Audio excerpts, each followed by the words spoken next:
Welcome to another episode of the Sports Sentiment. I am your host, Nick Urias, and we are back once again talking college basketball. We are a few days removed from San Jose State and Boise State going at it on the hardwood in San Jose, and everything that we projected a close game between the Spartans and the Broncos, but Boise State pulls it out 73 to 71.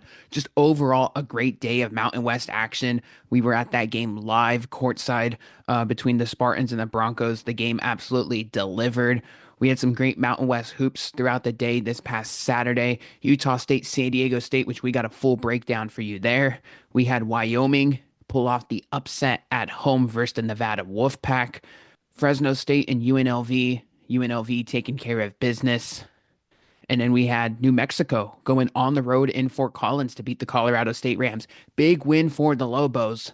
And San Jose State's got Colorado State coming up on Tuesday, December 31st, which is a big one for several reasons, which we will talk about momentarily. But I want to give a quick, just my overall thoughts on SJSU versus Boise State, because if you listen to our last pod on Thursday leading up to the game, we said that this has been a close matchup in San Jose the past 2 years, and this game was really no different. It was almost a repeat of last year because San Jose State was up 6, 7 points right at halftime, and they were right at it again. And you knew Boise State was going to give their best punch back. Like that's what Leon Rice coach teams do. They will always fight back if they have themselves a little bit of a clunker first 20 minutes. They will come back and respond. And that's what they did at Tyson Dagenhart, who we've been preaching and preaching. I mean, he's the preseason player of the year. He's a tier one player in the Mountain West. That's what he does. He even said, like in an interview after, like, at some point I had to take over. And he had to. I mean, SJSU was daring him to shoot threes a little bit, which Tim Miles said after the game that we had to respect their physicality and size inside. So we had to sag off a little bit from the 3 point arc. But Tyson was out there just stepping into a bunch of threes and he was drilling them. And, that's the difficulties of playing Boise State because once when they get the 3 point shot going and they have that physicality inside to get you as well, that's when things can be problematic. But Rob Viola and Tyson Degenhart, just a fun matchup down low. I think having Big Rob, coming out towards the outside as well, towards the 3 point line, not too ideal if you're San Jose State defensively, but it is what it is. Tyson Degenhart had 26 points. Boise State got some terrific other contributions in that one. I mean, Javen Buchanan, who's NAIA first team All-American last year, and he comes over in a step up in competition from that level to, obviously playing in the Mountain West where he's going to be playing in some big games. And he had himself a terrific take in the final minute. And then he had that crazy block at the end of the game where San Jose State was trying to, come from behind and missed the free throw intentionally. And they got the bounce. Day Hall got the rebound, but better play by Buchanan to block that one. So Boise State definitely made some plays down the stretch. Obviously, it was a big one because Alvaro Cardenas was coming back to San Jose, spent 3 seasons in San Jose, first year with the Broncos. He did have 10 assists in this one, and he had like 7 points as well, but had 5 turnovers. I could tell you right now, SJSU did a really good job on him, despite his 10 assists and the fact that he was able to play make and have himself a big dime in the final minute of the game, along with the big shot, like the floater inside as well. But San Jose State did a really good job with him. They put the freshman Jermaine Washington on him and just pesky all around, full court press type guy. He's going to get in here, grill, and Washington did his job. And, SJSU was kind of blitzing 2 defenders at him, trying to make it uncomfortable. Good help defense. Like defensively, they had the scouting report properly on Cardenas, but Cardenas is just he's such a good playmaker that he's going to do that to you. He's going to make plays down the stretch. We saw him hit some big shots with San Jose State over his years. I mean, 2 years ago when SJSU pulled out the upset, he had a big three from the right wing to, put the Broncos to sleep in like regulation, maybe to force overtime or regardless, a big shot. And, that's what Alvaro does. So there's not a surprise at all that, Boise State was, in a way able to come back in the second half. SJSU just has to do a better job of closing out games. And, they're going to close out games. I think if you talk to Spartan fans, you see where the team is trending right now.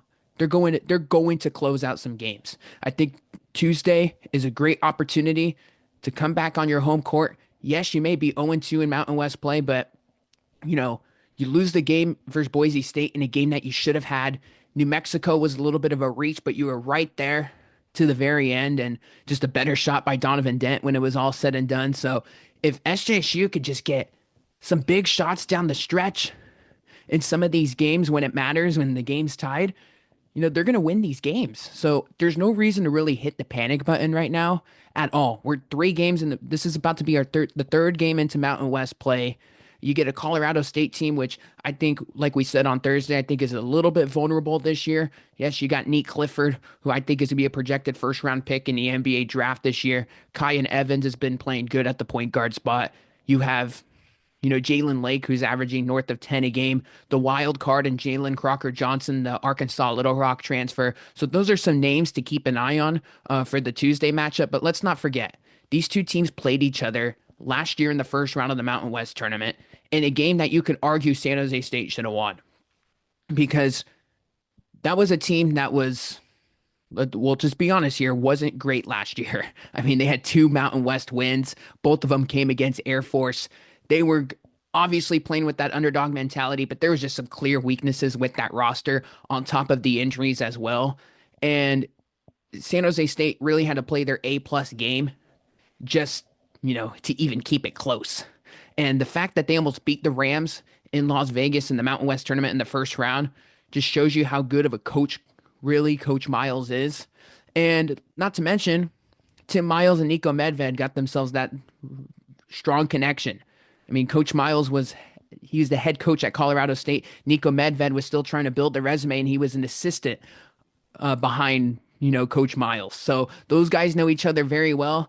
Yes, Nico Medved does have the edge of head to head since Coach Miles has got the job here in San Jose now in year 4. But when Colorado State came to San Jose 2 years ago, it was Amari Morris senior night. San Jose State got the job done, and Isaiah Stevens did not play that game 2 years ago. Now, we all know with Colorado State, this year's roster doesn't feature Isaiah Stevens, which, by the way, congrats to Isaiah Stevens. Just got himself a 2-way deal with the Miami Heat, all-time Mountain West player. Just one of the greater talents that we've seen in this conference. So kudos to him, and definitely been monitoring his success and NBA journey. But we got this game on Tuesday, San Jose State versus Colorado State. You're in a prime opportunity. I don't want to say it's must win, but you're 0-2 in league play. I think it's a good matchup for San Jose State again. And like we said, SJSU can very well be undefeated at home this year. Like in the season opener versus Western Illinois, they're a Latrell Davis reverse layup, from going into winning the game. They're a Rob Viola layup away from beating UC Santa Barbara. I mean, this game, Rob drew a foul in, what was it, a tie game, 1-point game, and he clanked both free throws. Rob wants those back. He's not the greatest free throw shooter, but for an upperclassman and a well-seasoned veteran that's been in those spots before, he definitely wants those back. So it's the little things. It's your free throw shooting. It's, just your point blank layups. All of that stuff has got to be corrected. Coach Miles will definitely have him ready, but you got to like the way that this team is competing right now because, like we all know, San Jose State never really gets a shot in anything. And they have been competitive at every game at home, just like we thought. And I think they got a chance to win this game on Tuesday, more than a chance. In fact, it wouldn't be shocking at all if they won this game, if you ask me, just being around the team and just feeling the vibes, because the vibes are still high. I mean, Josh Aduje has pretty much talked after every game, after every press conference. Like, yes, we're playing with that underdog mentality, but it's a team right now with veterans that are playing with confidence. Now, the Day Hall injury is worrisome, and Coach Miles kind of said that it's hopefully isn't long term, but it isn't promising within the short term. So we'll have to monitor his status for Tuesday afternoon's game versus Colorado State, because that is a short turnaround. And then they got the game on Saturday versus UNLV, and then they got another big game at home, down the road. They got like 3 games in 11 days. So not too ideal with the scheduling situation, but hey, we're in the meat of conference play now, and you got to do some things. But you know, Boise State struggled in that game and, kind of I would say maybe not sleepwalking in that game on Saturday, but still they're I think they're still trying to figure out things themselves. Like who's going to be their complementary guys and things like that. I mean, RJ Keene was in the starting lineup for Boise State, kind of their glue guy, try to, make that pass and do some things, but they got some contributors as well. We talked about Javen Buchanan. Chris Lockett Jr., the freshman, just came out and, really was able to, be that filler piece as well and hit a couple big threes. The 3-point shooting in the second half was truly the difference in that one. And, Boise State just hit their shots and SJSU just couldn't close it out in the end. But like we said, there does the stock drop off at all, really, for San Jose State for losing this game in nail biting situation? Not really, but you just want this team to finally get a win under their belt because you don't want to what happened last year where you're 0 and 5 in league play, you're playing all these teams close, and then from an emotional and mental standpoint, they're just not in the right frame of mind. So get this win on Tuesday versus Colorado State. I think obviously a winnable game, like we've said. They're not the same team from the past couple of years. SJSU and Colorado State, they played the game close last year, and quite honestly, they were a goaltending call away, from having that game won in the final minutes. And you can ask we can ask Coach Miles about it, but obviously he thought it was a garbage call by referee Vern Harris in Vegas last year, and it is what it is. You're not gonna, you can't, look back on it now. It's in the past, but you know, SJSU's got themselves a good matchup, I feel like, versus a Colorado State team that lost a lot of big pieces last year from that NCAA tournament team. So we'll see how that goes for San Jose State. And right now, you just need to get that win on Tuesday. Take one game at a time, and we'll let the rest develop. We'll let the rest develop. But Josh Aduje, you gotta like his play. First team All Mountain West player right now, if you ask me. I mean, he's got like 5 straight 20-point games. Like first time that's happened in a long time within the men's basketball program. They just got some really good contributions all around. And like we said, if they can just finish things off in crunch time minutes crucial because it certainly looks like they're going to be in it. They're going to be in a close game every single time they play in the event center. And, hopefully that draws a better crowd as well because you want competitive games in your home building. I want to switch gears to another Mountain West game. So obviously we were at the SJSU Boise State game, broadcasting that one on the air, but Utah State and San Diego State was kind of the premier matchup of the day. And a game that, I mean, unbelievable. I mean, I taped the game. It was going on live once when, the SJSU game ended.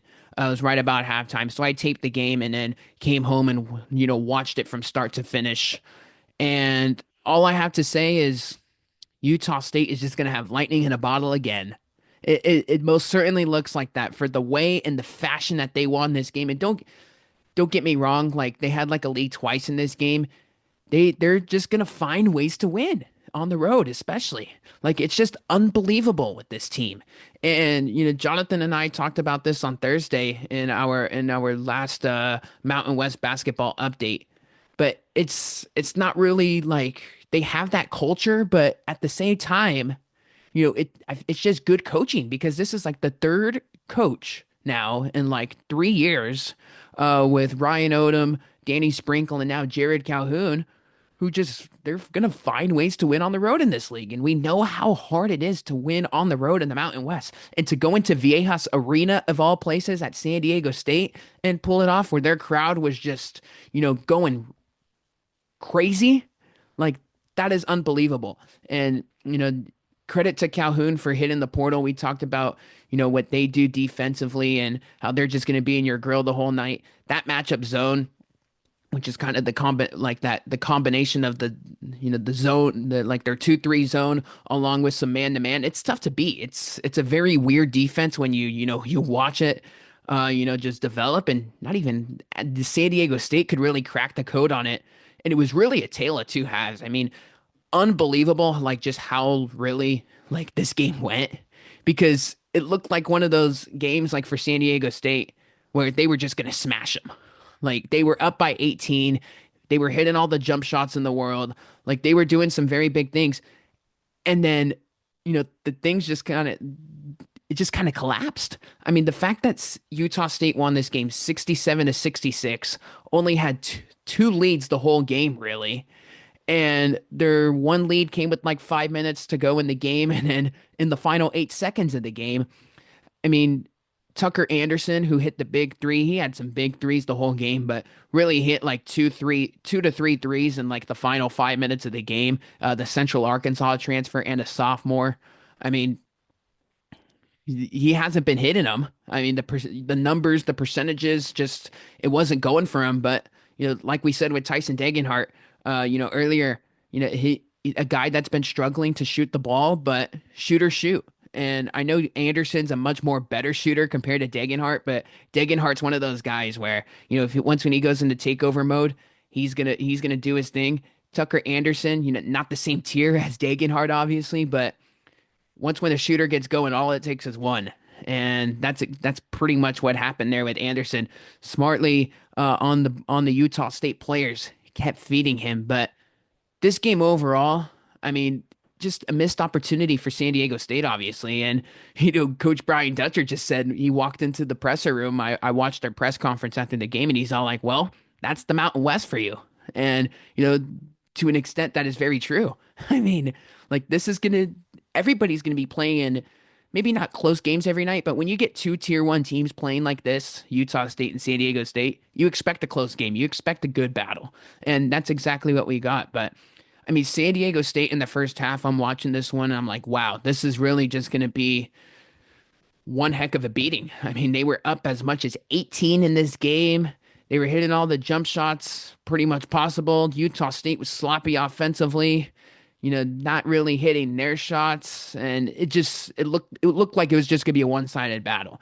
And then in the final minute of the first half, the Aggies went on this late 8-0 run, and I don't want to say it was a fluky 8-0 run, but it was good defense that fueled the run. Ian Martinez hit a three, Mason Falslev hit a three, and then with San Diego State trying to inbound the ball with like 5 seconds to go, before they had hit halftime, Falslev gets the steal and has this ridiculous, layup off balance, to kind of cut it to 10 there. And, ever since that sequence happened, I thought Utah State really had the momentum there. And it was really like, okay, what's Utah State's burst going to be coming out of the first 4 minutes of the second half after that type of run where San Diego State just had a lot of defensive breakdowns there in the final minute?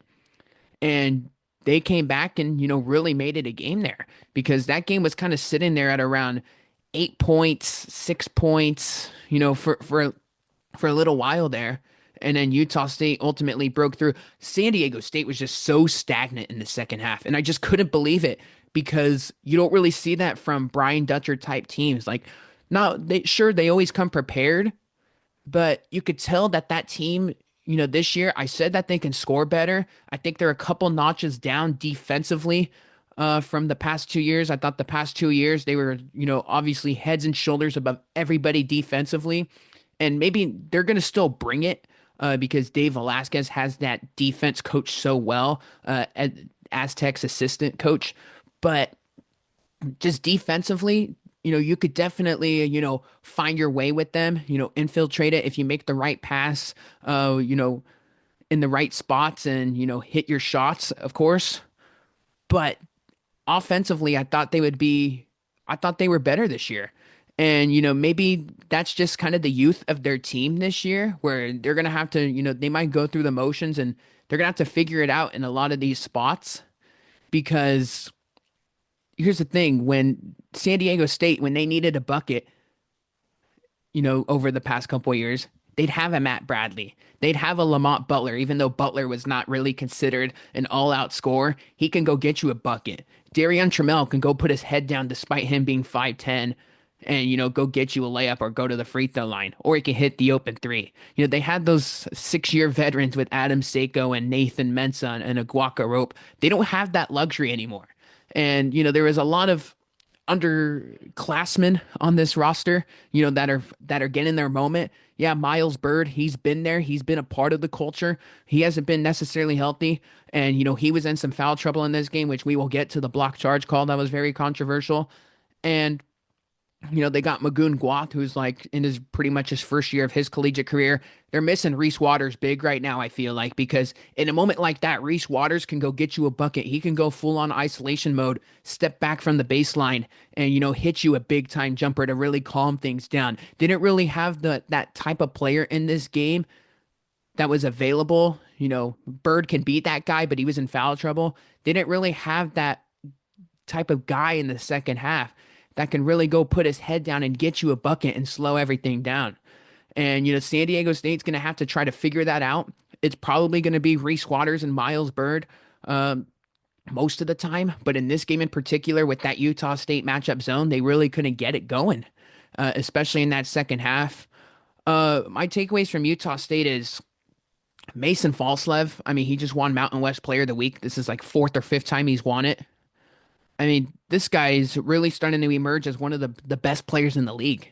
I mean, what he does offensively, for this team, he's an alpha. Ian Martinez, he's an alpha. But defensively, what he brings to the table, he had 5 steals in this game. He's just going to be in your grill all game long. And, I don't want to compare him to Jalen House because Jalen House was definitely an energizer bunny for them. He would cause havoc. He'd get the crowd going, former New Mexico Lobo. But Falslev nearly almost has that skill set. Now, House was one of those guys for the Lobos over the years where, he'd get, like I said, he'd get the crowd going. He'd talk his smack. I don't know how much Falslev talks smack. I mean, he's only a sophomore. But I don't know. I haven't seen it enough from him, where he really talks, but House was one of those guys where he'll start clapping in your face defensively once when he starts clamping you down. Valslev, I feel like it's just all business from him, but he has that same game wrecker mentality where he's going to leave his imprint on the game on both sides. And I'll tell you what, Falslev, it seems like whenever they're running the break with him, when he gets a steal and it's a 2-on-1, they never screw it up. Him and Martinez or whoever it is running the floor. It's either going to be a well-contested layup, and Falslev never misses layups, it seems like, or they're going to have Martinez off to the races as well. And what really separates Utah State from a lot of these teams in the Mountain West this year is when you look at them, the good teams, the teams that are going to be fringe NCAA tournament teams this year in the Mountain West, they have their alpha. New Mexico, they're going to go to Donovan Dent. Colorado State looks like they're going to go to Nate Clifford most of the time. San Diego State, Miles Bird / Reese Waters. Boise State, they're going to have a Tyson Degenhart most of the time, really scoring the basketball when you need a bucket late. Utah State, you could feel really good about 2 guys in Mason Falslev and Ian Martinez. No matter what point of the situation you need it in, 3-point shot, mid-range jumper, layup to go. They can get a stop. When the team's up, when the opposition's up 2, or when Utah State's trailing by 2, you feel confident that they're going to find a way to come back, maybe force overtime, maybe steal the game like they've done the past 3 years. That's what those guys bring to the table. It's obviously with all the extremely terrific coaches that they've had along the way. I mean, Jared Calhoun, this is a guy that came from the Horizon League. The Horizon League is one of those leagues kind of like the Mountain West, where it's not really top heavy, but it's a war every night. And there's close games every night. And any team could, really, win on any given night. The Horizon League tournament is always brutal every year, like the 6th seed in that league. And I think this year the Horizon will be the same, where the 6th seed will be like 1 to 1.5 games back in the 3 seed. Like they are pretty much on an equal playing field for the most part. There's really like 2 to 3 tiers in that league in the Horizon, and Jared Calhoun came from that, so he kind of knows how to coach up his players in these close games because he came from a Youngstown State where he was like 2nd, 3rd place every single year and had them winning those type of battles late. And obviously he's bringing it with Utah State. The fact that they could be trailing by 18 and cutting it to 10 at halftime and, just make the proper adjustments to go off in the second half on both ends of the floor. So Utah State, they really impressed me quite a bit. And, even though you're going to get, like we said, those alphas with Falslev and Martinez, but what's scary about them as well is that either their complementary players can go off, of course, and you don't know which one it will be. Like it could be Tucker Anderson one game. It could be Dayton Albury another game, which by the way, Albury, since the Drake Allen injury, has really stepped up, being the bench piece that, they really need with that second unit. And, Albury, the Queens, North Carolina transfer has really came together over these past couple games. And you got to really like what they're seeing from him. I mean, Aubin Gutierrez, the transfer from Stetson. I mean, he's been in some big games and well. He's averaging nearly 9 to 10 a game. So, you know, you notice like Utah State, and like we said, like their depth is incredible. Like, and it could be any one of those complementary players, even one, even two to three of them that can have anywhere from 8 to 10 points. In this game, it just happened to be Tucker Anderson who just got the 3 point stroke going, and in at the big time moment. So credit to Utah State. This is turning out to be one of the best resumes, in the Mountain West right now. I know San Diego State's got the Houston win, and that one is really standing out right now, and it's going to stand out because Houston's going to be a top team in the Big 12. But Utah State, for what they have right now, like this resume, it's really shaping up nicely because they got the North Texas win, on a neutral, beating St. Bonaventure, on a neutral, beating Iowa on a neutral. Like Iowa's going to be like a fringe NCAA tournament team. St. Bonaventure looks like a top tier Atlantic 10 team. North Texas tier 1, AAC team. The Montana Grizzlies, they beat them at home by double digits, who I think Montana is probably the best team in the Big Sky this year as far as the regular season's concerned. They're 2-0 in Mountain West play. Yes, you have the UC San Diego loss, but UC San Diego is a tier 1 Big West team. And, you win at Moraga against St. Mary's. Like St. Mary's is, again, like a tier 1 team in the WCC. So they got, they're a non-conference like schedule. They beat those teams, whether it was on the road or on a neutral. And all those teams are going to be fringe NCAA tournament teams. If not, they win their conference tournament. So Utah State's resume is shaping out really nicely. I mean, if they avoid the bad loss, this is a 4 seed in the NCAA tournament. Like that's how good this team is playing right now. And again, we're only 2 games in the league play. We'll see what happens here, but they look like they're going to be a top 2 team in this thing once again. They very well might win the regular season. The conference tournament is a whole nother deal, but I really like where that team is standing right now. They go to Reno to face off against the Wolfpack, which I didn't get a chance to watch that game. I'm not going to give an analysis on it because I didn't get to sit down and watch it from start to finish. But Nevada losing at Laramie, I mean, we knew Laramie and the Wyoming Cowboys were going to be very good, at home this year. Like they were going to get the best of everybody. But now you got a hungry Nevada team who's 0-2 in league play.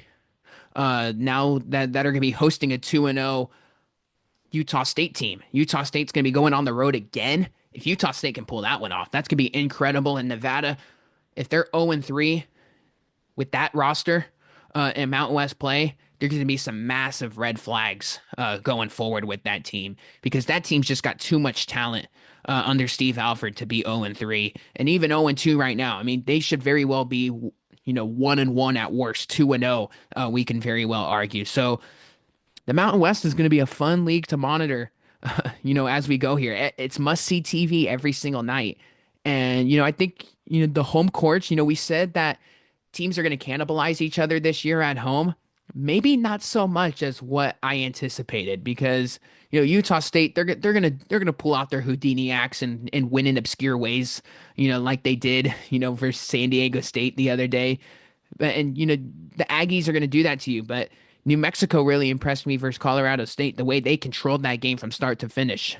I didn't watch it, but scoreboard watching it, it most certainly looked like, they had the lead and just kind of really led wire to wire there.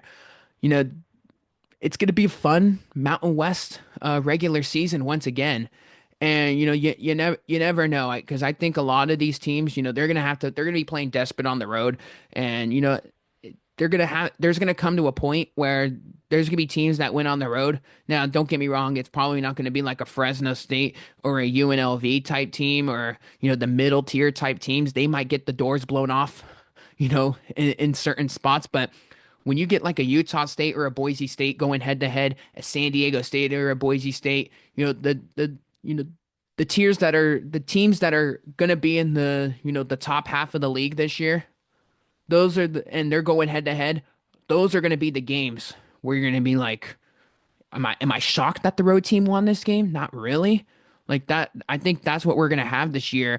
More so when, last year when we had, Utah State and Boise State get together in Logan, it was pretty much over before halftime. So we might see more road teams win this year than anticipated. And that just makes it more fun, I feel like. You want the unpredictability fashion. We've last year I think it was we didn't get it as much, but we've already gotten a little taste of it. Like this is going to be you're going to see a lot more upsets in the league this year. Maybe not so much from the Air Forces and Fresno State, who I think clearly are the floor of the Mountain West, but everybody else. It's game on every single night, and that's what you want. You want 9 teams that can say we can go on the road and beat pretty much anybody in the conference. So that's what you want. The Mountain West, obviously, I think you could see not as talented as it was last year, but it's still a really good league, and it's still going to get 4 teams in the NCAA tournament. If as long as the top tier teams can avoid the bad loss. So we'll see what happens there. That Utah State San Diego State was just some great theater, uh, you know, on Saturday. And, hopefully we get a whole lot more games like that. And even San Jose State versus Boise State, that was pretty much a close game that came right down to the wire as well. So if you're the Mountain West, if you're the commish, if you're some of the executives over there in the league offices, you gotta like what you're seeing here because they're gonna be well represented. And once when they get into the NCAA tournament, those teams, I think they're gonna be battle tested because of all the gauntlet that they've been facing here. From now all the way until March. So should be a fun league, and we can't wait to monitor it from now until all the way to March Madness. And for SJSU and Colorado State, to all the SJSU fans out there, big game on Tuesday afternoon versus Colorado State because, like we said, very winnable game. That Colorado State team, just not the same team from last year. So Spartan fans, uh, you might and the Spartans might be 0-2 in league play, but there is a whole lot to be excited about with this team, I feel like, and going forward, the fact that they can compete. We'll see what they do on the road. I mean, I know we had that New Mexico game, but we'll see what they can do on the road, even at UNLV against the running Rebs. They could very well go in there and pull off the upset. So we'll take it game by game, and I think a promising effort from Boise State on Saturday, even though you didn't get the win. And I know, the players aren't happy. The fans might not be also satisfied, but you got to like the trajectory of this team right now. It was a whole lot better than last year, and I'll tell you that much. And, for a team that got wiped out the entire roster and all these guys, a bunch of experienced guys came in and are finally starting to mesh better with SJSU. Their time is I feel like is going to come. They're going to get rewarded, for being a lot of these close games, whether it's in San Jose or on the road. So we got ourselves a great slate of Mountain West action once again on Tuesday, and we'll definitely be looking forward to monitoring it. So that will do it for this episode of the Sports Sentiment. College basketball in full swing now is conference play here in the Mountain West is really starting to ramp up and heat up. So keep it locked in here on the Sports Sentiment, youtube.com, wherever you listen to your podcast on the audio. Once again, I am your host, Nick Urias, and be sure to subscribe wherever you get your podcasts.